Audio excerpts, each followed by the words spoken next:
Hello everyone, welcome to MPSC exam Mantra. मी प्रगती. आता आपल्या ज्या MPSCच्या मुख्य परीक्षा असणार आहेत त्यामध्ये गट क ची मुख्य परीक्षा आहे आणि आपला जो 14 जूनचा पेपर झालेला आहे त्याची 5 डिसेंबरची मुख्य परीक्षा. या सगळ्यांच्या अँगलनी आणि त्याचबरोबर सरळ सेवेसाठी ज्या काही परीक्षा आता येतील या सगळ्यांच्या दृष्टीने आपण इंग्लिश विषयाची तयारी कशी करायची, त्याची स्ट्रॅटेजी काय असली पाहिजे आणि केलेला अभ्यास लक्षात कसा ठेवायचा या सगळ्याबद्दल डिस्कशन करणार आहे.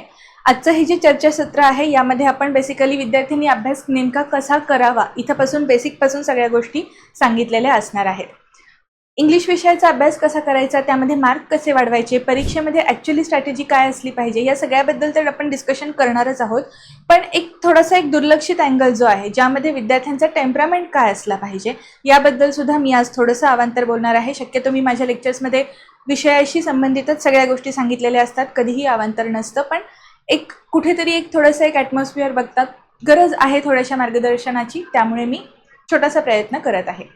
लेक्चरला आपण सुरुवात करणार आहे. यामध्ये तुम्हाला इंग्लिश विषयासाठी अभ्यास कुठून सुरू करायचा, बेसिक काय, ॲडव्हान्स काय, सगळ्या गोष्टी आपण डिटेलमध्ये डिस्कशन करूयात. आणि त्याचबरोबर 12 जुलैसाठी स्पेशली दिवसांचं टार्गेट काय असलं पाहिजे, कोणता टॉपिक कुठल्या दिवशी करायचा याचं एक प्रॉपर मी तुम्हाला 20 दिवसांचं शेड्यूल देणार आहे. त्याचबरोबर 5 डिसेंबरसाठी सुद्धा एक पर्टिक्युलर प्रॉपर जो काही 165 दिवस असतात त्यातले 150 दिवसांचा प्लॅन मी तुम्हाला देणार आहे. ठीक आहे. पहिल्यांदा तर इंग्लिश ग्रामर जे आहे हे MPSCच्या सर्व मुख्य परीक्षांना आहे. म्हणजे राज्यसेवेच्या परीक्षेपासून ते अगदी गट क च्या मुख्य परीक्षेला सुद्धा आपल्याला इंग्लिश हा विषय संपूर्ण महत्त्वाचा आहे. इंग्लिश विषयामध्ये ज्यावेळेस आपण स्कोर कमी येतो त्यावेळेस आपण ऑटोमॅटिक मेरिटच्या बाहेर पडतो. ज्या विद्यार्थ्यांचे GS मध्ये मार्क येतात त्यांचा कट ऑफ आपण बघतो की जवळपास चांगला लागलेला असतो. पण ज्या विद्यार्थ्यांना स्कोअर करायचा असेल, टॉपची पोस्ट पाहिजे असेल किंवा रँक आपल्याला चांगला पाहिजे असेल तर बेसिकली जो पेपर 1 आहे आपला लँग्वेजेसचा तो खूप महत्त्वाचा आहे. MPSCमध्ये तुम्हाला डिझायर्स पोस्ट किंवा जी तुमची ड्रीम पोस्ट असते ती मिळवण्यासाठी तुम्हाला इंग्लिश विषयाची खूप मदत होते. आणि एक प्लस पॉईंट असा आहे की इंग्लिश विषयामध्ये सगळ्यांनाच मार्क मिळतात असं नाही. म्हणजे बरेच विद्यार्थी असतात की जे खूप चांगले स्कोअर करतात, 40+ जातात सुद्धा, म्हणजे 50 पैकी 40 प्रश्न ते सोडवू शकतात. पण कित्येक विद्यार्थी असे आहेत की जे सिली मिस्टेक्समुळे मागे पडतात आणि ते ऑटोमॅटिकली मेरिटमधून बाहेर पडतात. त्यामुळे पहिल्यांदा तर आपल्याला इंग्लिश MPSCमध्ये खूप जास्त महत्त्वाचं आहे, हे नोंदवून ठेवावं लागेल. त्यानंतर आता सर्रास एक कॉमन अडचण आहे सगळ्यांची. ज्यांना इंग्लिशची भीती वाटते त्यांनी अजिबात असं समजू नका की मलाच फक्त असं होतं का. इन जनरल सगळ्यांनाच बऱ्यापैकी एक साधारण 70% विद्यार्थी तरी माझ्या माहितीतले असे आहेत की ज्यांना सुरुवातीला इंग्लिशची भीती वाटते, हेच त्यांचं मेन कारण असतं. आता तुम्ही एक काम करायचं आहे की तुम्हाला इंग्लिशची भीती का वाटते ह्याचं कारण शोधून काढायचं आहे. ठीक आहे. आता कारण शोधून काढताना बेसिकली जे माझ्या माहितीत असलेली जी कारणं आहेत त्यातलं महत्त्वाचं कारण म्हणजे विद्यार्थ्यांचा एक अंडरस्टँडिंग कमी असतं इंग्लिशच्या बाबतीत. आता यासाठी काय करायचं त्याचे सोल्युशन्स पण मी तुम्हाला देणार आहे. दुसरी गोष्ट, मी ग्रामीण भागातला आहे, माझं शिक्षण मराठी माध्यमातून झालेलं आहे. या पद्धतीने विद्यार्थ्यांच्या मनात उगाचच एक इन्फेरियरिटी कॉम्प्लेक्स असतो ज्याला आपण न्यूनगंड म्हणतो. म्हणजे उगाचच बाऊ करायचा. इंग्लिश विषयाला ॲक्च्युली तसंच केलं गेलं आहे. विषय सोपा आहे. आता सॉरी, असं मी तुम्हाला एकदम डिमोटिवेट नाही करत आहे की विषय सोपा आहे आणि तुम्हाला येत नाही, असं नाही म्हणायचं मला. विषय तसं बघितलं तर अंडरस्टँडिंग झालं तर मग प्रश्न जे आहेत कम्पॅरेटिव्हली MPSCच्या परीक्षेत इंग्लिशचे प्रश्न सोपे येतात, तुलनेने सोपे येतात. मग कोणासोबत आपण तुलना करतोय? बँकिंग, SSC, CDSच्या परीक्षांचे जे प्रश्न आहेत इंग्लिश विषयाचे त्या तुलनेत MPSCचे प्रश्न अगदी सोपे येतात. मात्र आपण विषयाच्या खोलात जात नाही. आणखीन एक महत्त्वाची गोष्ट, भीती वाटण्याचं कारण म्हणजे तुम्ही अशा गोष्टींच्या मागे लागता ज्या तुम्हाला मुळात नॉलेज समजून घेण्यासाठी खूप जास्त हिंडरन्स ज्याला आपण म्हणतो किंवा असा एक मध्ये अडथळा तयार करतात, ते म्हणजे ट्रिक्स. तुम्ही ट्रिक्सच्या मागे लागता. तुम्हाला असं वाटतं की आपण ह्या ट्रिक्स बघूयात, त्या ट्रिक्स बघूयात, याचं एवढंच ऐकूयात, त्याचं एवढंच ऐकूयात.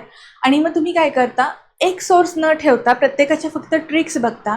तुमचं बेसिक पक्क नसल्यामुळे, ट्रिक्सच्या मागे लागल्यामुळे तुमचा जो मूळ अभ्यास आहे, जो मूळ विषय समजून घेणं आहे ते कमी पडतं आणि त्याच्यामुळे विद्यार्थ्यांना इंग्लिशची भीती वाटते. इंग्लिशची भीती घालवायची असेल तर सगळ्यात पहिल्यांदा तुम्हाला इंग्लिश वाचता आलं पाहिजे. आता तुम्ही म्हणाल की आम्ही स्पर्धा परीक्षेची तयारी करतो आणि आम्हाला इंग्लिश वाचता येत नाही का? निश्चितच तुम्हाला इंग्लिश वाचता येतं, पण ते किती अंडरस्टँड होतं हे तुम्हाला कळणं गरजेचं आहे. रीडिंगसोबतच तुम्हाला इथे या ठिकाणी त्या गोष्टींचं कॉम्प्रिहेंड होणं गोष्टी गरजेचं आहे. गोष्ट कॉम्प्रिहेंड करता आली तर तुम्हाला ती रिवाईज करता येईल. तुमची रिव्हिजन खूप छान झाली तर तुम्ही प्रॅक्टिस क्वेश्चन्स चांगले सोडवू शकता. आणि जर तुम्ही व्यवस्थित प्रॅक्टिस केली परीक्षेपर्यंत तर तुम्हाला निश्चितच चांगले मार्क मिळतात. आणि इंग्लिश विषय हा अत्यंत स्कोरिंग विषय आहे. त्यामुळे तुम्ही इंग्लिशची तयारी करत असताना तुमची जी भीती आहे ती पहिल्यांदा घालवून टाका. एखाद्या गोष्टीवर काम करत गेल्यावरच सोल्युशन मिळतं. काय करू म्हणून तुम्ही विचार करत राहिलात आणि काहीतरी वरवर गोष्टी केल्यात तर ते तुमचं कधीही फ्रुटफुल राहणार नाही. ती तुमची पद्धत तुम्हाला जो काही बेसिक आहे, जे काही इम्पॉर्टंट बेसिक फॅक्टर्स असतात त्या सगळ्या गोष्टी तुम्हाला इथे कव्हर करता आल्याच पाहिजे. एक चांगली गोष्ट आहे, राज्यसेवेच्या विद्यार्थ्यांना माहिती असेल की तुम्ही म्हणजे रायटिंग करत असताना तुम्हाला व्यवस्थित वाक्यरचना यावी लागते, सगळ्या गोष्टी असाव्या लागतात. कंबाईनच्या विद्यार्थ्यांना ग्रुप बी ग्रुप सी दोन्हीमध्ये तुम्हाला रायटिंगचा पार्ट ॲज सच नाही आहे, पण तुम्हाला जे ऑप्शन दिलेले आहेत त्यातून ऑप्शन एलिमिनेशन मेथड वापरून तुम्ही उत्तरापर्यंत खूप जवळ पोहोचू शकता. त्यामुळे आपल्याकडे तो प्लस पॉईंट आहे, त्याच्यावरती सुद्धा आपण काम करणं गरजेचं आहे. ठीक आहे, बेसिक गोष्टी पक्क्या करायच्या, त्यानंतर रीडिंग वाढवायचं. ठीक आहे, रीडिंग वाढवा, त्यानंतर रीडिंगचा स्पीडसुद्धा वाढवा. ह्या दोन गोष्टी आपल्याला अत्यंत महत्त्वाच्या आहेत. आपल्याला साधारण 25 मिनिटच मिळतात पेपर सोडवण्यासाठी. त्यामध्ये 50 प्रश्न प्रत्येकी समजा मल्टीलायनर्स असतील किंवा हल्ली आता वोकॅब्लरीसुद्धा सेंटेन्सेसच्या फॉर्मॅटमध्ये विचारलेल्या असतात. ते तुम्हाला समजण्यासाठी तुमचा रीडिंग स्पीड वाढवणं गरजेचं आहे आणि कॉम्प्रिहेंड करता आल्या पाहिजेत गोष्टी. ही गोष्ट लक्षात ठेवा. यावरती काम आजपासूनच सुरू केलं पाहिजे. आता इंग्लिशमध्ये भरपूर रूल्स आहेत आणि रूल्स लक्षात का राहत नाहीत? बऱ्याच विद्यार्थ्यांशी जेव्हा संपर्क येतो त्यावेळेस ते सांगतात की मॅडम वाचताना समजतं पण नंतर आम्ही विसरून जातो किंवा परीक्षेमध्ये आठवत नाही. हे एक दुसरं कारण असतं. परीक्षेमध्ये आठवत नाही यासाठी पहिली गोष्ट तुम्ही प्रेशर घेतलेलं असतं परीक्षेचं, त्यामुळे थोडंसं तिथे तुम्ही जो एक आउटपुट देणार आहेत तो कमी पडतो. आता यामध्ये आता एक महत्त्वाची गोष्ट, इनपुट आउटपुट रेशो कसा मेंटेन करायचा. जो तुम्ही अभ्यासासाठी वेळ इन्व्हेस्ट केलेला आहे तो तुम्हाला परीक्षेमध्ये युटिलाइज करता आला पाहिजे. यासाठी रूल्स जे आहेत हे तुम्हाला समजून घेणं गरजेचं आहे. ठीक आहे, रूल्समध्ये दोन गोष्टी येतात. पहिली गोष्ट समजून घ्यावे लागतील रूल्स, आणि दुसरी गोष्ट काही शब्दांचे पाठांतर करावे लागेल.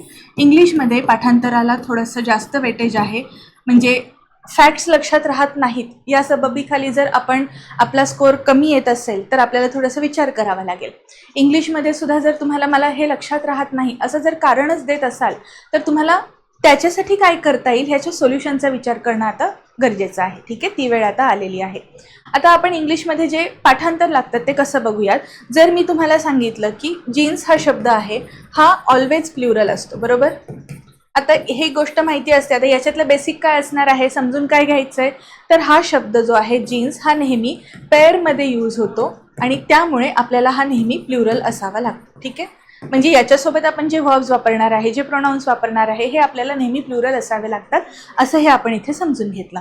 आता पाठांतर काय करायचं, जीन्ससारखे जे इतर शब्द आहेत त्यांचं आता आपल्याला पाठांतर करायचं आहे. यामध्ये ब्रेसेस येतं, ठीक आहे, त्यानंतर पॅन्ट्स येतं, स्पेक्टिकल्स येतं.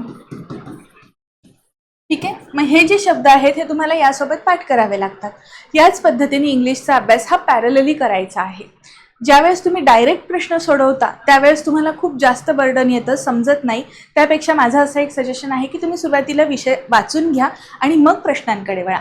जी आपण एक बेसिक मेथड वापरत असतो नेहमी की आधी आपण PYQ वाचतो, GSसाठी आपण हे करतो, त्यानंतर मग आपण रीडिंग करतो, त्यानंतर पुन्हा आपण PYQची प्रॅक्टिस करतो. हे जनरली आपण GSसाठी वापरतो. पण ज्या विद्यार्थ्यांना इंग्लिशची भीती वाटते किंवा ज्यांचं अगदीच कच्चं आहे त्यांना मी एक सजेस्ट करेन की तुम्ही पहिल्यांदा वाचा आणि मग प्रश्न बघा.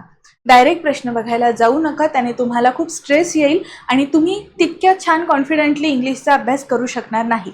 आणि अभ्यास करताना जर तुम्हाला कॉन्फिडन्स नाही आला तर तुमच्या परीक्षेत त्याच्याहून कमी कॉन्फिडन्स होणार आहे. त्यामुळे ही गोष्ट थोडीशी इंग्लिशच्या बाबतीत आपल्याला उलटून वापरावी लागेल. ठीक आहे, थोडंसं पुढे मागे सिक्वेन्स असेलच. वोकॅब्लरी पाठ करायची का, तर हो, वोकॅब्लरी ही पाठच करावी लागेल. यामध्ये आता पाठ करताना काही स्मार्ट ट्रिक्स असतील.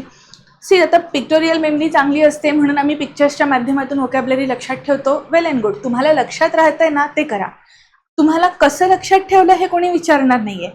काही अशा फनी ट्रिक्स किंवा निमॉनिक्स आपण ज्याला म्हणतो, जे तुम्ही तुमच्यापुरतं लक्षात ठेवलेलं असेल, ज्याला काहीही अर्थ नसतो, तरीही अशा गोष्टी जर तुमच्यासाठी आउटपुट देत असतील, म्हणजेच तुम्हाला परीक्षेत ते गोल भरण्यासाठी त्याची मदत होत असेल, तर ती स्ट्रॅटेजी तुम्ही वापरू शकता. इमेजेसच्या माध्यमातून, पिक्चर्सच्या माध्यमातून ज्या वेळेस तुम्ही वोकॅब्लरी करता, ती तुमच्या जर चांगली लक्षात राहत असेल, तुम्हाला ती मेथड सुटेबल वाटत असेल, तर तुम्ही ती करू शकता. पण त्यामध्ये तुमचा वेळ किती खर्च होतो याचं सुद्धा एकदा कॅल्क्युलेशन करा. ठीक आहे, कारण त्या वेळेमध्ये तुम्ही ते पिक्चर शोधणार, बघणार, किंवा तुम्हाला रेडीमेड कोणीतरी उपलब्ध करून दिलेलं असतं, ते तुम्ही एक रेफरन्स म्हणून घ्या. पण हे कधी करायचं, जेव्हा तुम्ही अगदी 4-5 महिने आधीपासून तयारी करत असाल तेव्हापासून करायचं. परीक्षेच्या तोंडावरती या गोष्टींसाठी अजिबात वेळ घालवायचा नाही. आपल्याकडे करण्यासाठी विषय भरपूर आहेत अभ्यासाचे. इंग्लिशमध्ये तुम्हाला पिक्चर खेळत बसायचं नाही आहे. त्यामुळे तुम्ही थोडंसं आहे ना, इमॅजिनेशनवरती भर द्या. काहीतरी ट्रिक्स बनवा, निमॉनिक्स बनवा, तुमचे काहीतरी स्टोरीज बनवा आणि मग ते काम करा. माझी स्ट्रॅटेजी अशी असणार आहे की तुम्ही जे काही पाठांतर करत आहात ते ॲक्च्युली घोकमपट्टी आपण रट्टा मारायचो ना शाळेत असताना, तुम्ही 10वी-12वीचे तुमचे पाठांतराचे विषय आठवा. म्हणजे 10वीला जर संस्कृत असेल कोणाला, किंवा मग जर मराठीचे समानार्थी शब्द, विरुद्धार्थी शब्द असायचे, आपल्याकडे नवनीत असायचे, त्याच्यामध्ये समोर 16-17 शब्द असायचे एकाच शब्दासाठी पर्यायी शब्द. ते सगळे आपण पाठ करायचो, पुस्तक बंद करून लिटरली आपण ते पाठांतर करायचो. आता आपण मॅच्युअर झालेलो आहोत. आता आपण काय करू शकतो, हे जे काही पाठ करत आहोत त्याचा तुम्हाला वाक्प्रचारात उपयोग करता आला पाहिजे. तुम्ही जे काही शब्द वापरत आहात त्याचे सोपे सिंपल शब्द रचना करून एक वाक्य बनवा. ठीक आहे, ते वाक्य बनवायचं. पहिल्यांदा तर तुम्ही याचा वाक्यात उपयोग करू शकता. ठीक आहे, वोकॅब्लरीचा वाक्यात उपयोग करायचा आहे. आणि दुसरी गोष्ट म्हणजे पुस्तक बंद करून पाठांतर करणे. म्हणजे काय, एकदा वाचायचं, पुस्तक पटकन बंद करायचं आणि हे रिकॉल करत राहायचं. या पद्धतीने वोकॅब्लरी पाठ करायची, त्याला पर्याय नाही. मग एवढे सगळे शब्द तुम्ही पाठ करणार का, त्याच्यासाठी एक स्मार्ट ट्रिक आहे. ती म्हणजे PYQ मध्ये आलेले सर्व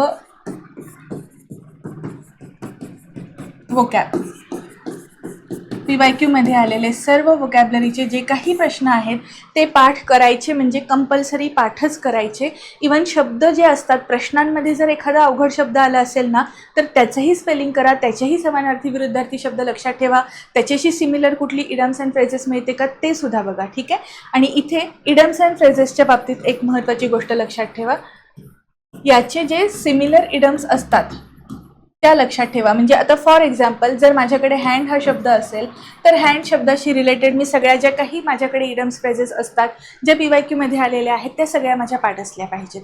ठीक आहे, त्याचे अर्थ माहिती असले पाहिजेत, वाक्यात उपयोग माहिती असला पाहिजे. आणि दुसरं म्हणजे, समजा आता मून हा शब्द असेल, मग आता मून रिलेटेड ब्ल्यू मून असतो, रेड मून आपण म्हणतो, त्या सगळ्याच पद्धतीने मून हा शब्द शक्यतो रेअर इव्हेंटसाठी आपण वापरतो, बरोबर. मग तसं जे आहे त्या पद्धतीचे वेगवेगळे असतात. ॲनिमलचं एखादं नाव आलं तर कॅट आहे, let the cat out of the bag. मग कॅटशी रिलेटेड अजून कुठल्या आहेत म्हणी, त्या सगळ्या एकत्र तुम्ही केल्या पाहिजेत. इडम्सचा अभ्यास शक्यतो पॅरलली करा. समान अर्थाच्या वेगळ्या इडम्स असतात त्या एकत्र अभ्यासा. ठीक आहे, आणि वोकॅब्लरीचा पाठांतराचा भाग भरपूर आहे, पण हे सुरुवातीचे काही दिवस. नंतर तुम्हाला एकदा सतत वारंवार तुम्ही वाचत राहिलं ना की तुम्हाला ते जास्त लोड येणार नाही. ठीक आहे, आजचं लेक्चर जे स्ट्रॅटेजी आपण डिस्कस करणार आहे कोणासाठी आहे, टार्गेट आहे आपला 12 जुलैची जी विद्यार्थी आहेत ते, त्यांच्याकडे आता 20च दिवसांचा वेळ शिल्लक आहे. यामध्ये त्यांनी काय करणं अपेक्षित आहे ते आपण बघूयात. गट ब 5 डिसेंबरला जी झालेली आहे, होणार आहे आता ती. त्यानंतर आता गट क ची जी परीक्षा आहे त्याच्या पूर्वपरीक्षेनंतर जी आपली मुख्य असणार आहे त्यासाठी पण तुम्हाला अभ्यास करायचा आहे. जर तुमचं GSचा व्यवस्थित अभ्यास झाला असेल तर थोडासा रोजचा 1 तास तरी वेळ तुम्ही इंग्लिशला देऊ शकता. आणि सरळ सेवा किंवा इतर सर्व MPSCची जी काही पदं आहेत जिथे जिथे इंग्लिश गरजेचं आहे, सगळ्यांसाठी तुम्हाला ॲक्युरेसी आणि स्ट्रॅटेजीचं लेक्चर उपयोगी ठरणार आहे. ठीक आहे, आता बेसिक टू ॲडव्हान्स म्हणजे काय हे आता आपण बेसिकली अभ्यास कसा करायचा ते बघूयात. अगदी थोडक्यात 5-5 मिनिटात आपण सगळ्या गोष्टी बघणार आहे. जास्त डिटेलमध्ये डिस्कशन हे स्ट्रॅटेजीचं असेल आणि ॲक्युरसीचं. तर आता पहिल्यांदा बेसिक टू ॲडव्हान्स म्हणजे काय, तर पहिल्यांदा रूल समजून घ्यायचा. ठीक आहे, त्यानंतर त्याची रिव्हिजन करायची. ह्या 2 गोष्टी बेसिकमध्ये येतात इंग्लिशच्या बाबतीत. त्यानंतर मग ॲडव्हान्स म्हणजे काय, तर ॲडव्हान्स म्हणजे 2 गोष्टी आहेत. परत एकदा, तुमच्या स्वतःच्या शब्दात तुम्ही रूल्स मांडणे, तुम्ही जे वाचलेलं आहे हे तुम्हाला कसं समजलं हे तुम्ही स्वतःच्या भाषेत समजून घेणे, सांगणे किंवा लिहून काढणे. आणि दुसरी गोष्ट म्हणजे मॉक टेस्ट किंवा आपण ज्याला प्रॅक्टिस सेट म्हणतो ते सोडवणे. प्रॅक्टिस सेट्स हे बरेच बाजारात अवेलेबल असतात. काही आपण सोर्सेस शेवटी सांगणार आहे, ते वापरले तुम्ही तरीही चालणार आहे. या पद्धतीने तुम्ही बेसिक टू ॲडव्हान्स गेलं पाहिजे. बेसिकमध्ये रूल्स समजून घ्यायचा आहे, त्याची रिव्हिजन ताबडतोब तिथेच करायची आहे. त्यानंतर मग तुम्ही ॲडव्हान्स लेवलला जायचं आहे. बेसिकमध्ये पहिल्यांदा एक गोष्ट लक्षात ठेवा, सब्जेक्ट, प्रेडिकेट, वाक्यरचना या गोष्टी तुम्हाला माहिती असल्या पाहिजेत. कशा पद्धतीने फ्रेमिंग असतं, स्ट्रक्चर कसं असतं. वाक्यरचनेमध्ये प्रश्नांचं स्वरूप जे असतात ना, प्रश्नार्थक वाक्य, ती सुद्धा बनवणं खूप खूप महत्त्वाचं आहे. तुम्हाला एकदा बेसिक वाक्यरचना बनवता आली तर तुम्हाला कुठेतरी व्हॉइस आणि डायरेक्ट स्पीचमध्ये ते समजेल कशा पद्धतीने चेंजेस करायचे ते. ठीक आहे, त्यामुळे वाक्य कशी असतात ते पहिल्यांदा समजून घेणं गरजेचं आहे. आणि त्यानंतर आता इथे जे बेसिक आणि ॲडव्हान्स आहे यात सांगण्याचा उद्देश एवढाच आहे की तुम्हाला इथे कन्सेप्ट समजलेली असली पाहिजे आणि ॲडव्हान्समध्ये तुमची प्रॅक्टिस जी आहे ही व्यवस्थित झाली पाहिजे. ठीक आहे, या दोन गोष्टी खूप महत्त्वाच्या आहेत. आता रूल्स किती महत्त्वाचे आहेत तर कुठलाही प्रश्न घ्या, तुम्हाला तिथे रूल अप्लाय करता येतो. आणि आर्टिकल हा टॉपिक ॲक्च्युली इतका सोपा आहे, पण तुम्ही 17 मेच्या परीक्षेत बघितलं तर 3 प्रश्न 6 मार्क फक्त एका टॉपिकवर आले होते आणि ते देखील अत्यंत सोपे होते. तिथे तुम्हाला बेसिक गरजेचं कसं आहे, रूल्स कसे गरजेचे आहेत हे समजतं. मला चांगलं आठवतं, मी आपल्या त्याच्याबद्दल एक शॉर्ट्स पण टाकली होती. असेंट बॅचमध्ये जे विद्यार्थी आहेत त्यांना 17 मेचा पेपर सोडवल्यानंतर लक्षात आलं असेल की रूल्स किती महत्त्वाचे आहेत. जो सिलॉनचा एक प्रश्न होता आणि त्याचबरोबर जो होमरचा प्रश्न होता, तिथे सुद्धा तुम्ही बघितलं तर आर्टिकल दचा वापर कसा करायचा याबद्दल आपण बघितलेलं होतं. जर कंपॅरिझन ॲप्ट असेल, आता आर्टिकल दचा वापर हा दोन्ही वेळेस होतो. 17 मेचा आपण जे डिस्कशन घेतलं होतं पेपर एक्सपेक्टेड आन्सर की, त्यात पण मी सेम उदाहरण दिलं होतं की जर एखाद्या व्यक्तीची तुलना ही योग्य रीतीने इक्वल दर्जाच्या व्यक्तीसोबत होत असेल तर हे प्रॉपर नाऊन आपण आर्टिकल द वापरून जेव्हा करतो त्यावेळेस ते कॉमन नाऊनमध्ये कन्वर्ट होतं, ते त्या ठिकाणी प्रॉपर नाऊन राहत नाही. आणि जर तुलना अयोग्य असेल किंवा एक उपहासात्मक आपण केलेलं असेल तर तिथे आपण आर्टिकल ए किंवा यांचा वापर करू शकतो. ही झाली कन्सेप्ट आणि त्या कन्सेप्टवरतीच तो प्रश्न होता. ठीक आहे, आपण प्रश्नही बघणार आहे. त्यामुळे रूल्स खूप महत्त्वाचे आहेत. अगदी प्रिपोजिशनचे सुद्धा रूल आपल्याला तिथे अप्लाय करायला लागतात. दुसरी एक महत्त्वाची गोष्ट अशी एक चर्चा आहे की ग्रामरला आता तितकं महत्त्व राहिलेलं नाही आहे, वोकॅबलरी जास्त करायची. पण तुम्ही बघितलं तर जर 22 प्रश्न वोकॅबलरीचे असतील तर इतर जे काही प्रश्न होते ते सगळे आपले 5 प्रश्न आपण याच्यात कॉम्प्रिहेन्शनचे पकडूयात. 27 प्रश्न फक्त आहेत आउट ऑफ 50 जे तुमचे वोकॅबलरी आणि थोडंफार कॉम्प्रिहेन्शनवर सुटतात. पण इतर जे प्रश्न आहेत इथेही साधारण आपण जे काही 23 प्रश्न बघतो हे ग्रामरचे आहेत. 23 प्रश्न म्हणजे साधारण 46 मार्क तुमचे या ठिकाणी आहेत. बरोबर, तुम्हाला इंग्लिशचं महत्त्व जे आहे ग्रामरचं ते कमी झालेलं अजिबात दिसत नाही. वोकॅबलरी एखादा माणूस घोकून पाठ करून करू शकतो. इथे सगळ्यांचेच मार्क येतात. 22 पैकी 18 मिळवणारे विद्यार्थीसुद्धा आहेत आणि त्याचबरोबर 21 मार्क मिळवणारे विद्यार्थीसुद्धा आहेत. ठीक आहे, त्यामुळे आपण इथे तर सगळ्यांसोबत त्या तुलनेत तर टिकून राहणारच आहे. मग एक्स्ट्रा ग्रेस आपल्याला कुठे, आपल्याला जो काही एक लीड मिळते ती कुठे मिळणार आहे, ती ग्रामरमध्ये मिळणार आहे. तुमचे जर रूल्स पक्के असतील तर तुम्हाला इथे ग्रामरला पर्याय नाही. आपल्याला MPSCचा सिलेबस हा केवळ 6 लाईन्समध्ये दिलेला आहे.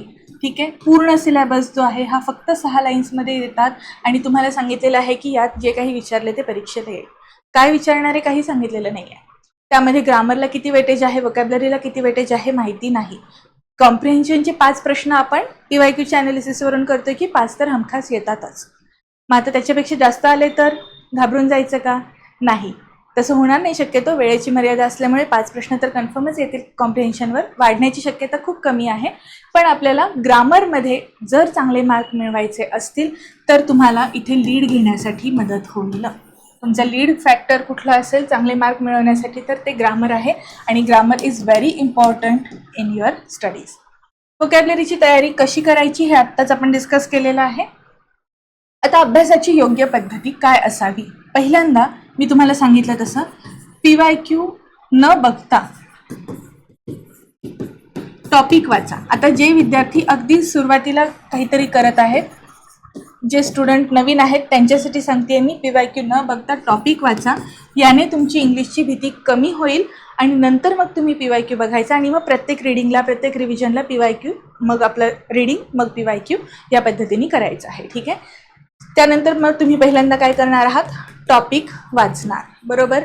दुसरी जी मेथड आहे त्यामध्ये तुम्ही केलेल्या टॉपिकची रिव्हिजन करायची आहे आणि मग तुम्ही प्रश्न सोडवायचे आहेत. ठीक आहे. ही जी रिव्हिजन आहे ही तुम्ही तोंडी केली तरीही चालेल, तिथल्या तिथे करायचे. एक 10 रूल तुम्ही अभ्यासले की 10 रूलचं परत एकदा रिव्हिजन करून घ्या. एक्स्ट्रा काही शब्द असतील तर ते पॅरलली त्याच्यासोबतच अभ्यासून घ्या आणि मग तुम्ही प्रश्न सोडवायला लावा. प्रश्न सोडवत असताना इथे तुम्ही जे काही मॉक टेस्ट देत आहात त्यात देऊ शकता. त्याचबरोबर जे आपले PYQ आहेत हे मात्र तोंडपाठच झाले पाहिजे. ठीक आहे. काय एरर आहे, तो कुठला रूल आहे, हा मात्र तुमचा एकदम परफेक्ट पाठ झाला पाहिजे. मॉक टेस्ट देत असताना तुम्ही टॉपिक वाईज पण देऊ शकता आणि कॉम्प्रिहेन्सिव्ह पण देऊ शकता. टॉपिक वाईज मॉक टेस्ट किंवा टॉपिक वाईज जे प्रॅक्टिस सेट्स मिळतात ते तुम्ही सोडवले तरीही चालणार आहे. ठीक आहे. आता इंग्लिशचा अभ्यास का आणि किती करायचा, तर तुम्हाला जर हायर रँक पाहिजे असेल किंवा ड्रीम पोस्ट पाहिजे असेल तर तुम्हाला इथे इंग्लिशचा अभ्यास करावाच लागेल. आणि किती करायचा, तर तुम्ही जर आत्ता मुख्य परीक्षेला असाल 12 जुलैच्या, तर साधारण 4.5 तास तरी तुमचा इंग्लिशचा अभ्यास असला पाहिजे. 5 डिसेंबर तुमचं टार्गेट असेल तर साधारण 3 तासापर्यंत तुम्ही अभ्यास करू शकता. सो 3 ते 4.5 तासांमध्ये आपल्याला इंग्लिशचा अभ्यास हा केला पाहिजे. जे विद्यार्थी 2027साठी तयारी करत आहेत त्यांनी 2 ते 2.5 तास जो वेळ आहे, जेव्हा तुम्ही मुख्यचा अभ्यास करता त्यावेळेस इंग्लिशसाठी राखून ठेवा रोजचा वेळ. ठीक आहे. दररोज तुम्हाला एवढा वेळ अभ्यास करावा लागेल. ओके. आता हे पॉईंट्स मी थोडेसे एक वेगळ्या अँगलनी लेक्चरमध्ये इन्क्लूड केलेले आहेत. शिक्षकांचा रोल हा अकाउंटेबिलिटी आहे म्हणून येतात, त्यांना कुठलंही त्यांचा प्रमोशन आहे किंवा त्यांचं करायचं आहे म्हणून नाही आहे. एक आवड असते विद्यार्थ्यांना शिकवण्याची, त्यांच्याबद्दल काहीतरी एक आपुलकी असते म्हणून ते येतात, शिकवतात. त्यामुळे जेव्हा शिक्षक शिकवत असतात त्यावेळेस प्रत्येक शिक्षकाला काहीतरी एक जबाबदारी असते आणि त्याचं भान ठेवूनच ते आलेले असतात. त्याचबरोबर आम्ही तुम्हाला जे गायडन्स आणि नॉलेज प्रोव्हाइड करतो हे या विषयाची, ठराविक विषयाची एक एक्सपर्टीज आपण मिळवलेली असते आणि म्हणून त्याचा फायदा होतो. तो एक रेडीमेड सेट तुमच्यापर्यंत आम्ही डिलिव्हर करत असतो. बरोबर. त्यानंतर दुसरी गोष्ट म्हणजे सोर्सेस कंपाईल करून देण्याचं काम जे आहे हे शिक्षकांनी केलेलं असतं. पेपरचे ॲनालिसिस करतात आणि त्यामुळे त्यांना प्रेडिक्शनसुद्धा जमतं. ठीक आहे. डाऊट सॉल्विंग करतात. शिक्षकांसोबत इंटरॅक्शन डेव्हलप करणं हे तुमचं काम आहे. बरोबर. इंटरॅक्शन्स डेव्हलप केले पाहिजेत शिक्षकांसोबत डाऊट सॉल्विंगसाठी. मला हे समजत नाही आहे, मी याचं काय करू, हे मला लक्षात राहत नाही आहे, काय करू, इथे हे का चुकलं, तिथे ते का चुकलं, असे प्रश्न तुम्ही विचारले पाहिजेत शिक्षकांना. डाऊट सॉल्विंगचं काम ते करतात आणि ते तुम्ही आता त्यांच्याकडून करून पण घेतलं पाहिजे. बरोबर. तुमच्या अभ्यासामध्ये मदत करण्यासाठी आम्ही इथे उभे आहोत. हे सगळं सांगण्यामागचं कारण एवढंच आहे की हे सगळे रोल शिक्षकांनी केलेले आहेत. विद्यार्थ्याचं काम अभ्यास करण्याचं आहे, त्यांनी ते करा आणि तुम्ही फोकसनी अभ्यास करा. बाकीचा लोड कुठलाही तुम्ही घेऊ नका. ठीक आहे. स्टुडंटचे रोल 2 गोष्टी सांगणार आहे, डूज आणि डोंट्स. डूजमध्ये पहिली गोष्ट येते ते म्हणजे विद्यार्थ्यांनी अभ्यासच केला पाहिजे. त्यामध्ये त्यांनी सेल्फ ॲनालिसिस करणं गरजेचं आहे, इम्प्रूव्हमेंट करायची आहे. जे चुकतं त्याच्यात इम्प्रूव्हमेंट ठेवा. थोडंसं आहे ना ॲक्सेप्टन्स ठेवा. आपलं जर कुठे चुकत असेल, आपल्याला कुठल्या तरी एका पॅटर्नची किंवा आपल्या मेथडची काहीतरी एक चेंजेस करायचे आहेत, थोडंसं अल्टर करायचं असेल तर ते करण्यासाठी तुम्ही ओपन माइंडेडली सगळ्या गोष्टी ॲक्सेप्ट करायला शिका. माझी स्ट्रॅटेजी बरोबर, माझंच बरोबर असं तुम्ही करता. पेपर अजून झालेला पण नाही आहे, 10 दिवस 12 दिवस आधीच तुम्ही पेपरच्या आधी प्रेडिक्शन करता की मला हे येतं, मला ते येतं, पण तुम्ही पेपरमध्ये मग चुकून बसता. तसं नाही करायचं आहे आपल्याला. पेपर सोडवायच्या आधीच कुठलंही प्रेडिक्शन करू नका. पेपरमध्ये काय येईल काय नाही येणार याचा अंदाज बांधत बसू नका. जो विषय ठरलेला आहे तो फक्त अभ्यासण्याचं काम करा. ठीक आहे. आणि जर तुमचं काही चुकत असेल तर प्लीज त्याच्यामध्ये इम्प्रूव्हमेंट करण्यासाठी ओपन राहा. कसं असतं, आपल्या चुका आपल्याला वाटत नसतात किंवा आपल्याला आपलं काही चुकीचं वाटत नसतं. दुसऱ्या कोणीतरी जर ते सांगितलं तर आपल्याला थोडासा इगो हर्ट होतो, राग येतो आपल्याला. या गोष्टींपासून थोडं लांब राहा. तुम्हाला जर इम्प्रूव्हमेंट होत असेल तर ती नक्की तुम्ही ॲक्सेप्ट करा. आणि हा जो सिन्सिअर ॲटिट्यूड आहे ॲक्सेप्टन्सचा, अभ्यासाचा, हा तुमचा पोस्ट मिळेपर्यंत तुमच्याकडे असला पाहिजे. ठीक आहे. फोकस्ड राहायचं आहे. फोकस्ड राहायचं म्हणजे अभ्यासामध्ये अभ्यास करताना लायब्ररीमध्ये फोकस्ड राहा, इतर वेळेस रूमवरती जर तुम्ही रिव्हिजन करत असाल तर तिथे फोकस्ड राहा, लेक्चर्समध्ये फोकस्ड राहा. सध्या ऑनलाईनमुळे इतका ड्रॉबॅक आहे विद्यार्थ्यांना की काही विद्यार्थ्यांचं कॉन्सन्ट्रेशन होत नाही किंवा एक वन वे कम्युनिकेशन असल्यामुळे फक्त ऐकण्याचं काम होतं. तसं न होऊ देता फोकसनी इंटरॅक्टिव्ह थोडंसं राहा तुम्ही आणि मग तुम्ही व्यवस्थित फोकसनी अभ्यास करू शकता. सिलेबस कव्हर करायचा आहे, एकही विषय ऑप्शनला टाकायचा नाही. पेपरमध्ये एखादी गोष्ट स्किप करणं वेगळं, पण मी हे स्किप करणार आहे म्हणून अभ्यासायचंच नाही असं करू नका. ठीक आहे. इंटरॅक्टिव्ह लर्निंग असलं पाहिजे. जर तुम्हाला एंगेजमेंट ठेवली, तुम्ही एंगेजमेंट विथ टीचर, तुम्ही जे काही शिकत आहात त्यांच्यासोबत एंगेजमेंट ठेवली, त्यांच्याकडून थोडंसं तुम्ही योग्य ट्रॅकवर आहेत का नाही हे क्रॉस चेक करून घेणं गरजेचं आहे. इंग्लिशच्या बाबतीत मी सांगेल की तुम्ही पेपर सोडवताय, मॉक टेस्ट सोडवताय, पेपर प्रॅक्टिस सेट सोडवताय, क्रॉस चेक करून घ्या.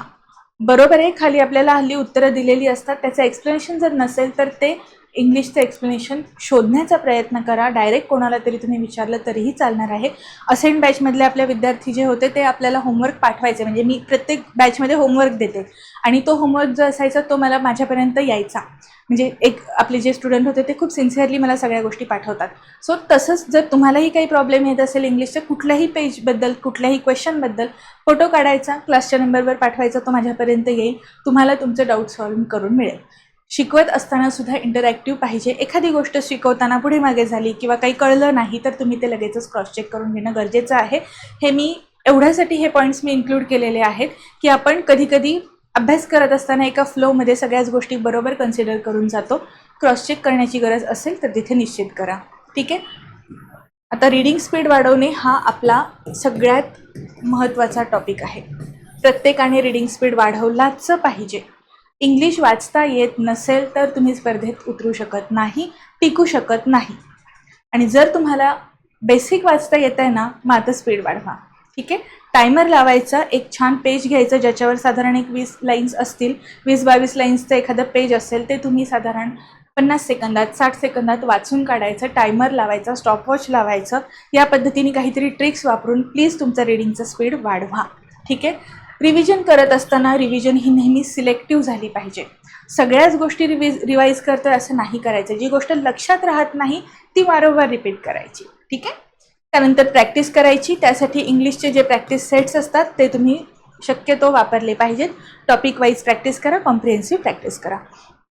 त्यानंतर ॲक्युरेसी मेंटेन करता आली पाहिजे. तुम्ही जे अप्लाय करतात नॉलेज त्याच्याबद्दल तुम्हाला थोडंसं बरोबर येतं आहे ना, आपलं कुठे कमी पडत नाही आहे ना, हे चेक करावं लागेल. डोंट्समध्ये मी 2-3च गोष्टी सांगणार आहेत. सध्या AI वापर हा जास्त केला जात आहे. ChatGPT, जेमिनाई, आपण त्याला सगळ्या गोष्टी विचारत राहतो. परीक्षेच्या तोंडावर ह्या गोष्टी प्लीज करू नका. डायव्हर्ट होता तुम्ही, असं काहीही करू नका. जे आत्ता 12 जुलैला असणारे विद्यार्थी आहेत त्यांनी या भानगडीत अजिबात पडायचं नाही. टेक्स्टबुक हार्ड कॉपी जी म्हणतो आपण त्यातच सगळं वाचायचं आहे. शक्यतो ऑनलाईन वाचत असाल तर प्लीज प्रिंट्स काढून आणा. हल्ली खूप स्वस्तात आपल्याला प्रिंट्स पण मिळतात. मग ते तुम्ही शक्यतो हार्ड कॉपी वापरा टेक्स्ट फॉर्मॅटमध्ये. शक्यतो स्क्रीनचा वापर अवॉइड करा, कारण त्याने खूप एक स्ट्रेस येतो, डोळ्यांवर पण स्ट्रेस येतो आणि थोडंसं आपल्याला अंडरस्टँडिंग तितकं कॉन्सन्ट्रेशननी होत नाही. ठीक आहे. So using AI is very harmful in last days of exam. ठीक आहे. त्यामुळे असं काही करायला जाऊ नका. तिथे तुम्हाला नॉलेज मिळतं आहे, ठीक आहे, पण त्याचा तुम्ही फक्त त्या नॉलेज पुरताच वापर करा. दुसऱ्यांना जज करू नका. सगळ्यात महत्त्वाची गोष्ट, मला येतं त्याला कसं येत नाही, एवढं सोपं कसं येत नाही, असं काही करू नका. डायव्हर्ट होऊ नका. हे मला माहिती आहे की सांगण्याची गरज नाही, आपण तितके मॅच्युअर आहोत. फक्त काही जे विद्यार्थी अगदी नवीन आहेत त्यांना एक फोकस्ड राहण्यासाठी काय करू नये यासाठी मी हे पॉईंट्स इन्क्लूड केलेले आहेत. ठीक आहे. त्यानंतर एक्सपर्ट बनायला जाऊ नका कुठल्याही विषयाचं. मला सगळंच आलं पाहिजे असा हट्ट करू नका. जे बेसिक मिनिमम रिक्वायरमेंट आहे तेवढी मात्र तुम्ही केलेली असली पाहिजे. मेंटर किंवा एज्युकेटर बनायला जाऊ नका. एखाद्या विषयात मला खूप छान मार्क मिळतात म्हणून मी अजून 4 जणांना सांगतो, ग्रुप डिस्कशनमध्ये मीच एकटा खूप जास्त वेळ बोलतो, असं काहीही करू नका. ठीक आहे. ऐकण्याची सवय ठेवा, बोलण्याची सवय कमी करा.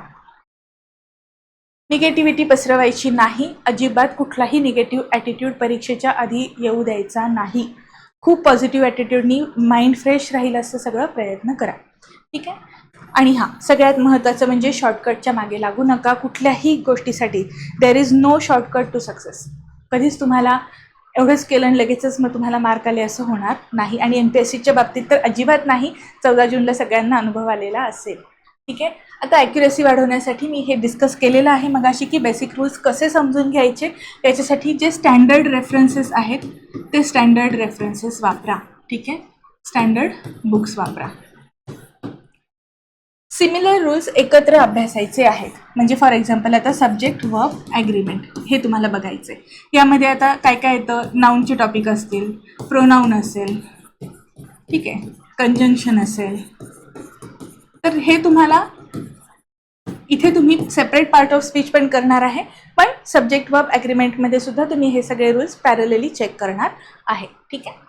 त्यानंतर ग्रास्पिंग आणि रिडिंगचा बॅलन्स आला पाहिजे. नुसतं वाचता पटपट येतं आहे पण लक्षात काही राहत नाही आहे असं करू नका, ही मिस्टेक करू नका. ठीक आहे. ग्रास्पिंग आपलं वाढवायलाच लागेल कारण शेवटचे जे 5 प्रश्न आहेत ते तुम्हाला खूप कमी वेळात लेस दॅन 4 मिनिट्स तुम्हाला ते सोडवावे लागतात. तेवढाच वेळ ॲक्च्युली अलाउ करते, म्हणजे अलाउ करते in the sense time permits जो काही आहे आपला तो खूप कमी असतो. त्यामुळे तुम्हाला तो रीडिंग आणि अंडरस्टँडिंग कॉम्प्रिहेन्शन तुमचं वाढवलं पाहिजे. आणि जे जे टॉपिक तुम्ही करत आहात त्याची साईड बाय साईड रिव्हिजन करत राहा. टॉपिक झाला की रिवाईज करा. म्हणजे आज सकाळी टॉपिक केला तर रात्री रिवाईज करा, रात्री करून टॉपिक झोपला असेल तर सकाळी उठल्या उठल्या रिवाईज करा. थोडंसं रिव्हिजनवरती काम करा म्हणजे तुमचे परीक्षेत जे कन्फ्युजन होतं ते होणार नाही. ठीक आहे. त्यानंतर माझ्या माहितीप्रमाणे बरेच विद्यार्थी ऑप्शन एलिमिनेशन टेक्निक वापरून त्याच्यातून उत्तर कसं बरोबर काढायचं हे शोधतात. पण ज्या विद्यार्थ्यांना इंग्लिशमध्ये चांगले मार्क्स मिळवायचे आहेत त्यांनी एक काम करा, आपण स्पॉट द एररचे जे क्वेश्चन्स असतात त्या टाईप तुम्ही ग्रामरचे एरर शोधण्याचा प्रयत्न करा. ग्रामरमध्ये ऑप्शन नसताना सुद्धा दिलेलं वाक्य योग्य की अयोग्य, कोणत्या पार्टमध्ये एरर आहे, काय इम्प्रूव्हमेंट केली पाहिजे हे कळलं पाहिजे. यासाठी एक गोष्ट लक्षात ठेवायची, एरर फाइंड करायचा आणि त्याचबरोबर करेक्शन करायचं. ह्या दोन्ही गोष्टी तुम्हाला आल्या पाहिजेत. ज्यावेळेस तुम्ही रीडिंग करता, रिव्हिजन करता त्यावेळेस ही गोष्ट बॅक ऑफ द माइंड पाहिजे की मला हा जो रूल वाचतोय मी तो मला नंतर आठवायला पाहिजे. ठीक आहे. या पद्धतीने तुम्ही हे लक्षात ठेवा. मॉक टेस्ट सोडवायच्या आहेत ॲक्युरेसीसाठी. इथे जे काही चुका करायच्या आहेत त्या इथे करा आणि त्याचं ॲनालिसिससुद्धा करा. मॉक टेस्टमध्ये बरोबर आलं म्हणून खुश होऊ नका, मॉक टेस्टमध्ये खूप कमी मार्क पडले म्हणून नाराज होऊ नका. ठीक आहे. पहिली गोष्ट, आळस करायचं नाही. वाचताना खूप विद्यार्थी आळस करतात. मला तुम्ही प्रामाणिकपणे एक गोष्ट कमेंटमध्ये सांगू शकता. तुम्ही रीडिंग कॉम्प्रिहेन्शनचं ज्यावेळेस आपण परीक्षेव्यतिरिक्त वाचन करत असतो त्यावेळेस शेवटपर्यंत जे फर्स्ट 2 लाईन्समध्ये आपलं जे कॉन्सन्ट्रेशन आहे ते शेवटच्या लाईनपर्यंत असतं का? सिरियसली आपण वाचतो का वाचण्याचा आभास निर्माण करतो? स्वतःशी प्रामाणिक राहून एकदा तुम्ही एक उत्तर पाठवलं नाही तरी चालेल पण हे फक्त थोडंसं एकदा क्रॉस चेक करा की आपण योग्य रीतीने सगळ्या गोष्टी करतोय का. ठीक आहे. आळस करायचं नाही. वाचताना खूप आळस होतो, कॉन्सन्ट्रेशन होत नाही, त्या गोष्टी प्लीज अवॉइड करा. शॉर्टकटच्या मागे कधीही जायचं नाही, नाहीतर मग ॲक्युरेसी येत नाही.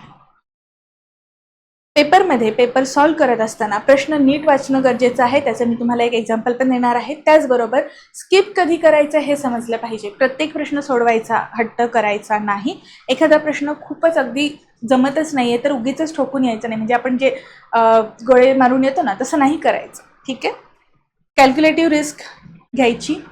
जर एखाद्या ऑप्शनपर्यंत तुम्ही 50% एलिमिनेशन करू शकलात म्हणजे 2 ऑप्शनपैकी एक निवडायचा असेल तर तुम्ही अशा प्रश्नांची रिस्क घेतली पाहिजे. या पद्धतीने तुम्ही थोडंसं कॅल्क्युलेटिव्हली ॲनालिसिस करा. साधारण तुम्ही प्रश्न किती सोडवलेले आहेत, किती आपला अंदाज येतो ते बघून कॅल्क्युलेटिव्ह रिस्क तुम्ही घेऊ शकता. सिली मिस्टेक्स अवॉइड करायच्या. मार्किंग करताना कुठेही सिली मिस्टेक होऊ द्यायची नाही. टाईम मॅनेजमेंट करणं गरजेचं आहे. आपल्याकडे मी म्हटलं तसं साधारण 25 मिनिटच आपल्याला राहिलेले असतात. त्यातलं मी एकच टाईम मॅनेजमेंटसाठी सांगेल की तिथे तुमचं आलं पाहिजे ते म्हणजे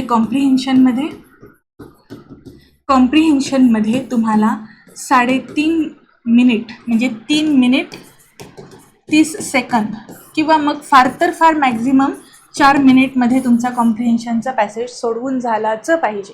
याशिवाय जास्त वेळ जर तुम्हाला लागत असेल आत्ता प्रॅक्टिस करत असताना तर तो वाढवायचा कसा, काय मेथड वापरायची ते तुम्हाला समजणं गरजेचं आहे.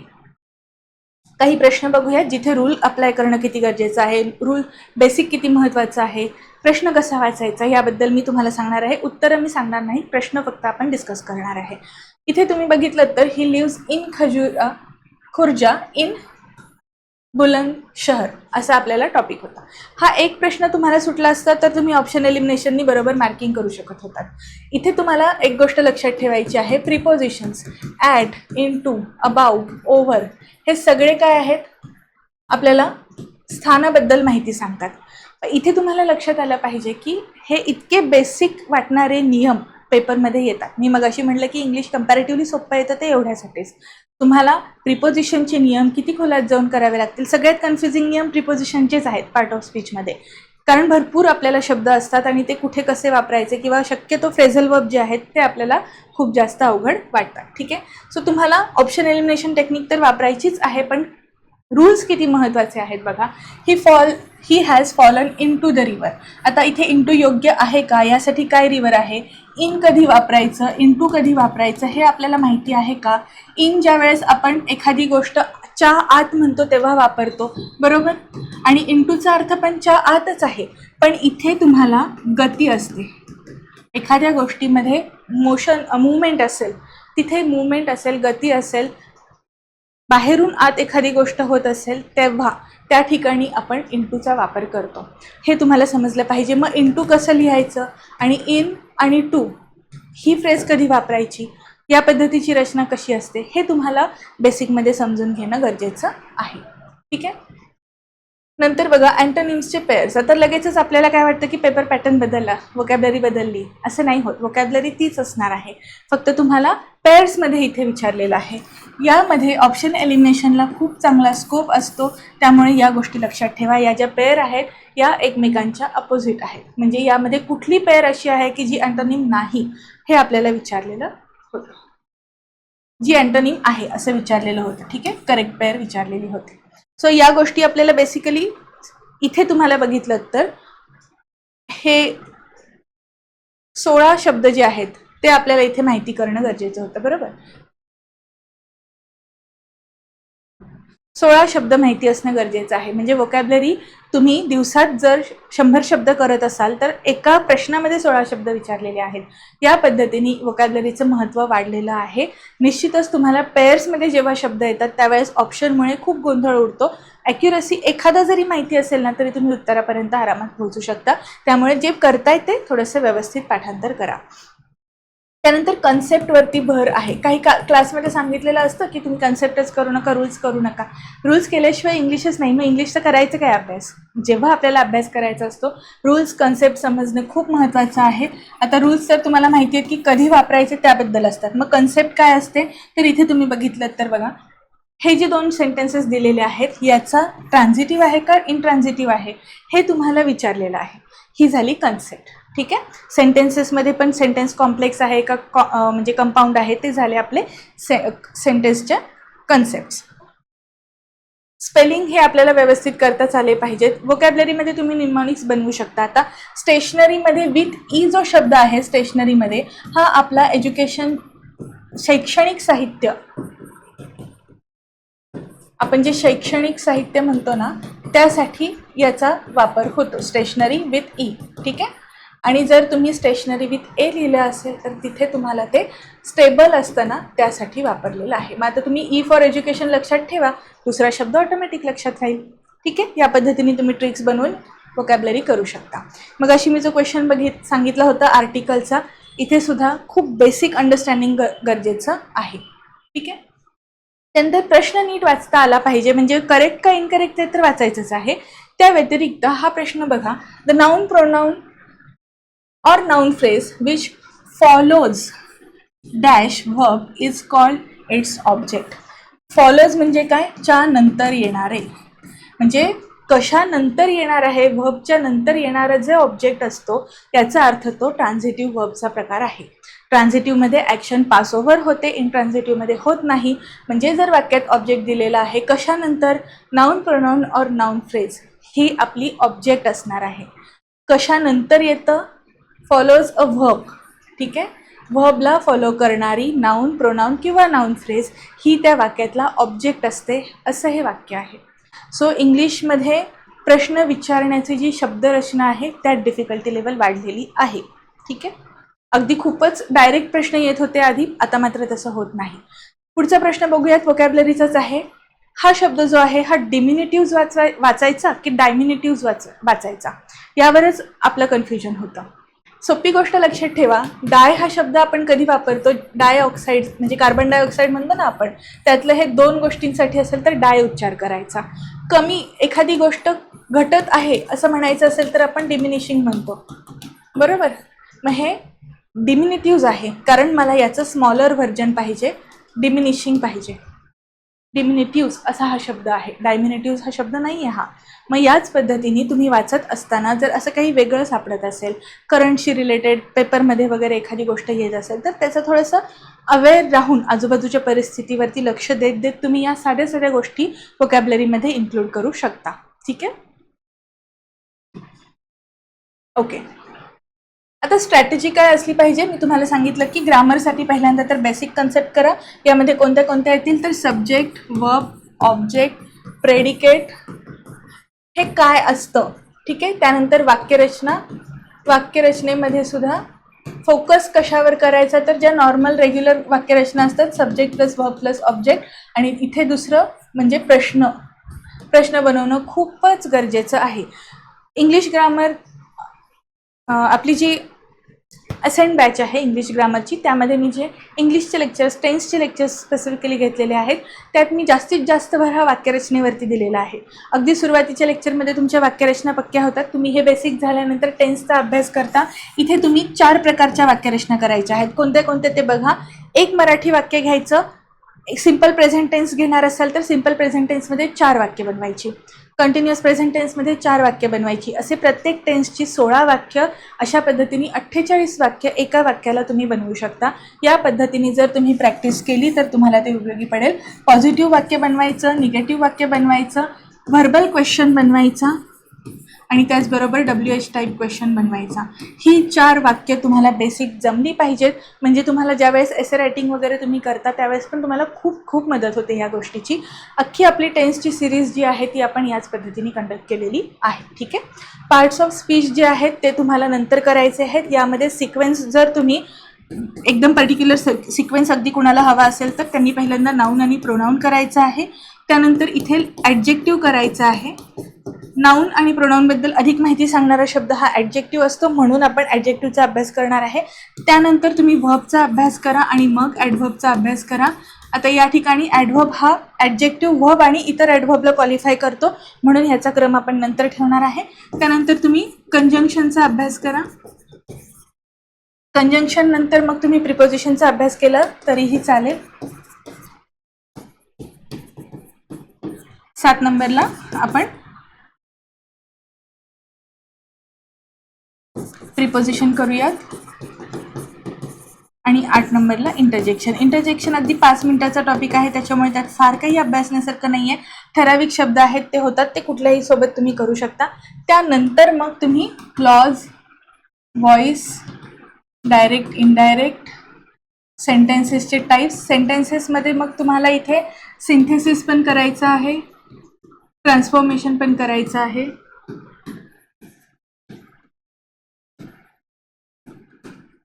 ठीक आहे, सिंथेसिस आणि ट्रान्सफॉर्मेशन या दोन्ही गोष्टी एकत्र करायच्या.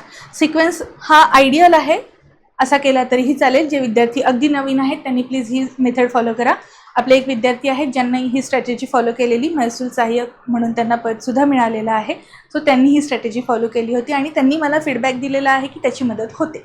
ठीक आहे, त्यामुळे तुम्ही ही स्ट्रॅटेजी फॉलो करू शकता.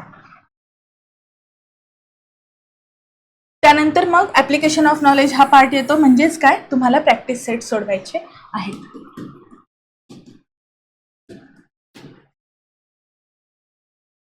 व्होकॅब्युलरीसाठी इथे सगळे टाईप्स डेली करायचे. आज मी इडम्स अँड फ्रेजेस करतो, 4 दिवसांनी मी 1 वर्ड सबस्टिट्यूशन करतो, असं करायचं नाही. आज तुम्ही 20 इडम्स अँड फ्रेजेस केल्या तर तुम्ही इथे 10 फ्रेझल वर्ब करायचे. प्रत्येकी 10 10 10 वाचून घ्यायचं. आपल्याला लिहून काढायचं आहे का? नाही, वाचायला फक्त आपण पटपट पटपट वाचत राहायचं आहे. आणि सिनॉनिम अँटोनिममध्ये एक गंमत अशी असते की तुम्हाला इथले सिनॉनिम्स, समजा फॉर एक्झाम्पल तुम्ही एखादा शब्द घेतला असेल, त्याचे जे सिनॉनिम्स आहेत त्याचे अँटोनिम्स करण्याची परत वेगळी वेळ येत नाही, कारण तुम्हाला इथे ऑप्शन एलिमिनेशनसाठी एक हिंट मिळून जाते. ठीक आहे. वन वर्ड सबस्टिट्यूशन्स खूप चांगल्या पद्धतीने करा. आत्तापर्यंत PYQ मध्ये आलेले 2011 पासून पुढचे एकही वन वर्ड सबस्टिट्यूशन चुकू देऊ नका. एकही प्रश्न चुकला नाही पाहिजे. वन वर्ड सबस्टिट्यूशन खूप व्यवस्थित करा. वन वर्ड सबस्टिट्यूशन करत असताना स्पेलिंग करायचे. स्पेलिंगसाठी सुद्धा हेच शब्द रिपीट होण्याचं प्रमाण बऱ्यापैकी आहे. ठीक आहे. रोजच्या रोज सगळं झालंच पाहिजे. होमोनिम्स, मग त्याच्यामध्ये आता होमोग्राफ करू का होमोनिम करू का होमोफोन करू असं काही वेगळं विचारत बसू नका. होमोनिम्समध्ये सगळ्या गोष्टी येतात, सगळ्या करायच्या. ठीक आहे. डेली तुमचं टार्गेट हे तुम्ही ठेवा. प्रत्येक गोष्ट ही रोजच्या रोजच झाली पाहिजे. कॉम्प्रिहेन्शनसाठी पहिली गोष्ट रीडिंग स्पीड वाढवा. त्यानंतर रीडिंगचे क्वेश्चन्स असतात जे पहिल्यांदा वाचायचे. त्यानंतर पॅसेज स्किमिंग करायचं. स्किमिंग म्हणजे काय? फास्ट रीडिंग असते. यामध्ये तुम्ही विदाऊट अंडरस्टँडिंग फक्त एक इथे जे प्रश्न वाचलेले आहेत ते शब्द कुठे आहेत त्याचं मार्किंग करून घेता. त्याला आपण स्किमिंग म्हणतो. ठीक आहे. मग आपण फास्ट रीडिंग करायची आहे. यात ॲक्च्युअल पॅसेज वाचायचा.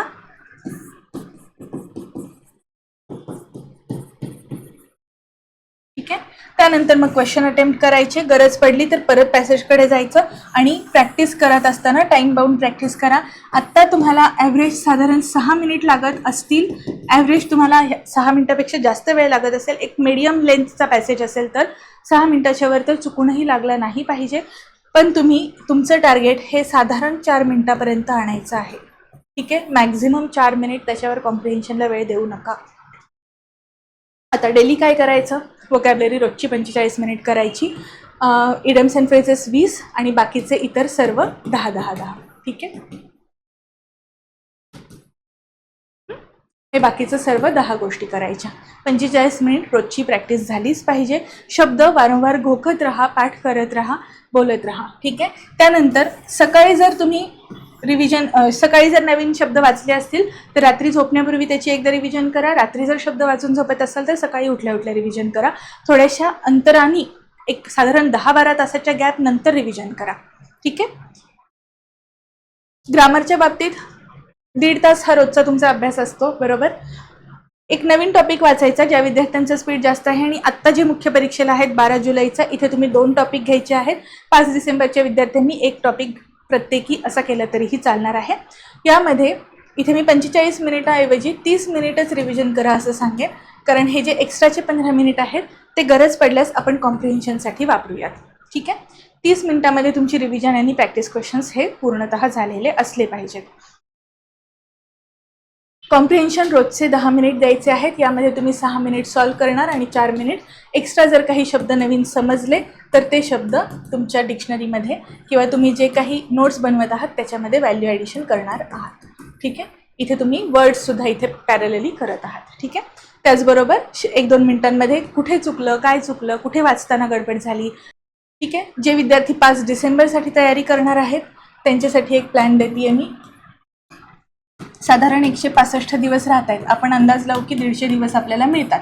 दिवाळी वगैरे किंवा शक्यतो करणं अपेक्षित नाही आहे, पण आपण एक साधारण 150 दिवसांचंच टार्गेट ठेवूयात. इथे तुम्ही 55 ते 60 दिवसांमध्ये ग्रामर व्यवस्थित करायचं आहे. एखादी बॅच करून टाकलीत तरीही चालणार आहे. परफेक्ट करायचं. त्यानंतर इथे पुढचे 20 ते 30 दिवस साधारण रिव्हिजन प्लस प्रॅक्टिस क्वेश्चन हे तुम्हाला करायचं आहे. नंतर मग आपल्याकडे जे 70 दिवस राहतात त्यामध्ये तुम्ही इथे जे 30 दिवस आहेत इथे एक रिव्हिजन सेकंड देऊ शकता. त्यानंतर मग इथे 15-15 दिवसाच्या तुमच्या आणखीन 2 रिव्हिजन होतात. ठीक आहे. मिड सप्टेंबर तुम्हाला daily PYQ plus extra question हे सोडवायचे आहेत. हे एक्स्ट्रा क्वेश्चन कॉम्प्रिहेन्सिव्ह सोडवा. इथे अभ्यास करत असताना तुम्हाला टॉपिक वाईज पेपर सोडवायचे आहेत. ठीक आहे, या पद्धतीने 5 डिसेंबरपर्यंत साधारण तुम्ही व्यवस्थित प्लॅन करू शकता. काहीही अडचण असेल तर तुम्ही क्लासच्या नंबरवरती कॉन्टॅक्ट करू शकता. आपण तुमच्यासाठी कस्टमाइज प्लॅन देऊ शकतो. ठीक आहे, म्हणजे तुमच्या रिक्वायरमेंटनुसार किती लागणार आहे, किती गरजेचं आहे. हा जो तुमचा वेळ असेल 5 डिसेंबरची जी तयारी करतायत त्यांनी आत्तापासूनच 2 ते 2.5 तास इंग्लिशला देणं गरजेचं आहे. जशी जशी परीक्षा जवळ येईल तेव्हा तो वेळ वाढवण्यात काहीही अर्थ नाही. व्होकॅब्लरी ही रोजच्या रोजच करायची आहे. ठीक आहे, पुस्तकांसाठी मी सजेस्ट करेल एस पी बक्षी किंवा रेनेन मार्टिन वाघचं. अनफॉर्च्युनेटली दोन्ही पुस्तकं इंग्लिश टू इंग्लिशच आहेत. अंडरस्टँडिंगला सोपं पडत नाही. 12 जुलैच्या विद्यार्थ्यांनी आधी जे काही अभ्यासलेलं आहे तेवढंच करा. पुढे अभ्यास करणारे म्हणजे 5 डिसेंबर किंवा 2027साठी तयारी करणाऱ्या विद्यार्थ्यांनी हे पुस्तक वाचलं तर खूप चांगलं होईल. यामध्ये जे प्रॅक्टिस सेट आहेत हे कंपल्सरी सोडवणं कंपल्सरी आहे. खरंच खूप गरजेचं आहे. रेनेन मार्टिनमधले जे प्रॅक्टिस क्वेश्चन आहेत ते. पालेनसुरीकडे शक्यतो नका जाऊ. पालेनसुरीमध्ये इतकं डिटेलमध्ये किंवा खूप छान एलॅबरेशन नाही केलेलं त्याचं, म्हणजे अगदी फक्त थोडक्यात रूल्स दिलेले आहेत. रिव्हिजनसाठी ते चालेल पण त्याच्यामध्ये खूप जास्त डिटेलमध्ये नाही एक्सप्लेनेशन दिलेलं. त्यामुळे तुम्ही शक्यतो रेनेन मार्टिन वापरलं तर चालणार आहे. स्कूल लेवलचं जे हायस्कूल इंग्लिश ग्रामर म्हणून पुस्तक येतं ते रेड कलरचं तुम्ही वापरू शकता. यामध्ये प्रॅक्टिस सेट दिलेले आहेत. त्यातले प्रश्न जशीच्या तशी वाक्य MPSCनी घेतलेली आहेत. त्यामुळे हे पुस्तक खूप छान आहे. PYQ ॲनालिसिससाठी बाजारातलं कुठलंही स्टँडर्ड पुस्तक तुम्ही वापरू शकता. काहीही त्याच्यात अडचण नाही. फक्त जर त्याच्यात काही मिस्टेक्स असतील किंवा काय तर थोडंसं क्रॉस चेक करून घेऊ. चला, तुम्हाला कुणी चुकीचं सांगत नसतं, कोणाचा तसा उद्देश नसतो, पण काही एक मॅन्युअल चुका होतात. सो त्यासाठी तुम्ही थोडंसं क्रॉस चेक करणं गरजेचं आहे का बघा. पुस्तकासोबतच जर तुम्हाला ओरिजिनल प्रॅक्टिस पेपर PYQ मिळत असतील, झेरॉक्सच्या सेंटरमध्ये तुम्ही गेलात तर फक्त इंग्लिशचे सेट दे, ग्रामरचे किंवा फक्त कॉम्प्रिहेन्शनचे पॅसेजेस जर घेतले तसेही तुम्हाला ते देतात सगळे. आपले झेरॉक्स सेंटर पुण्यात भरपूर आहेत, तुम्हाला ते व्यवस्थित अवेलेबल करून देतात. ठीक आहे, व्होकॅब्लरीसाठी कुठलंही स्टँडर्ड पुस्तक घ्या. आत्तापर्यंत जे करत आलेलं आहात ते करा. नव्याने अभ्यास करणाऱ्या विद्यार्थ्यांसाठी ब्लॅक बुक म्हणून एक पुस्तक आहे, ते वाचा. वर्ड पॉवर वाचण्याची गरज नाही. रेड कलरचं जे मोठं पुस्तक येतं ते लिटरली डिक्शनरीचंच दुसरं रूप आहे. त्यात खूप शब्द आहेत, तेवढं करण्याची गरज वाटत नाही. ब्लॅक बुकमध्ये SSCला आणि CDSला जे आलेले पेपर असतात त्यातले सगळे रिसेंट शब्द येतात आणि इकडचेच प्रश्न MPSCला उचलण्याची पद्धत आहे. त्यामुळे तुम्ही ब्लॅक बुकचा वापर करा. कॉम्प्रिहेन्शनसाठी आत्तापर्यंत MPSCचे झालेल्या सर्व मुख्य परीक्षांचे CSATचे MPSCचे जुने उतारे जे आहेत ते इंग्लिशमधले सोडवा. ठीक आहे, आपल्याकडे इंग्लिशमध्ये उतारे अवेलेबल असतील तर ते तुम्ही सोडवू शकता. मॉक टेस्टमध्ये तर तुमचा कॉम्प्रिहेन्शनचा अभ्यास होतच असतो, बरोबर. त्यांनीही कुठून तरी इकडून असे उचललेलेच असतात, त्याच्यामुळे ती मदत होईल. तुम्हाला इंग्लिश ग्रामरमध्ये व्यवस्थित सगळ्या रूल्सचा बेसिकपासून अभ्यास करायचा असेल तर माझी असेंटची ही जी आपली इंग्लिश ग्रामरची बॅच आहे याच्यासाठी तुम्ही एनरोलमेंट करू शकता. इथे आपल्याला नंबर दिलेले आहेत क्लासचे, त्याच्यावरती कॉन्टॅक्ट करून तुम्ही एनरोलमेंट करू शकता. सगळे टॉपिक लिटरली पार्ट्स ऑफ स्पीचपासून ते सगळे टॉपिक प्लस प्रॅक्टिस सेशन, जे मी मगाशी सांगितलं की विदाऊट ऑप्शन प्रॅक्टिस करता आली पाहिजे त्या पद्धतीने मी हे अख्खे लेक्चर्स कंडक्ट केलेले आहेत. पालेनसुरी, रेनेन मार्टिन, SP बक्षी ह्या सगळ्या पुस्तकांचा एकत्रितपणे सार घेऊन मग आपली ही बॅच व्यवस्थित तयार झालेली आहे. कंपायलेशन एका ठिकाणी आहे, त्याच्यामुळे तुम्हाला निश्चितच याचा खूप खूप फायदा होणार आहे. ठीक आहे, त्यानंतर PYQ डिसेक्शन बॅच आहे 21 ते 25. आत्ता जे विद्यार्थी 12 जुलैला आहेत त्यांनी ही जर बॅच घेतली तर तुमचे रूल्स पण कवर होतील आणि पेपरचा एक अँगल कसा असतो आणि अप्रोच कसा असला पाहिजे, दोन्ही गोष्टींसाठी तुम्हाला PYQ डिसेक्शन बॅच इंग्लिश ग्रामरची प्रगती सुतार माझी जी बॅच आहे ती तुम्ही घेऊ शकता. आपल्या क्लासच्या नंबरवरती कॉन्टॅक्ट करा आणि तुमची एनरोलमेंट करून टाका. ठीक आहे, इतर इंग्लिशच्या बाबतीत काहीही अडचण आली तरी I am there to help you. तुम्ही प्रत्येक गोष्टीसाठी म्हणजे छोट्यातला छोटा डाऊट जरी असेल इंग्लिशचा, कसं विचारू, काय विचारू, एवढं सोपं विचारल्यावर मॅडम काय म्हणतील असा विचार न करता तुम्हाला जर इम्प्रूव्हमेंट करायची असेल तर तुमचे डाऊट तुम्ही विचारू शकता. ठीक आहे, आज आपण इथेच थांबूयात. नवीन प्लस जुन्या विद्यार्थ्यांसाठी मी थोडंसं मार्गदर्शन केलेलं आहे आज. आय होप तुम्हाला हा व्हिडिओ आवडला असेल. तुमचे अभिप्राय आम्हाला नक्की कळवा. थँक्यू.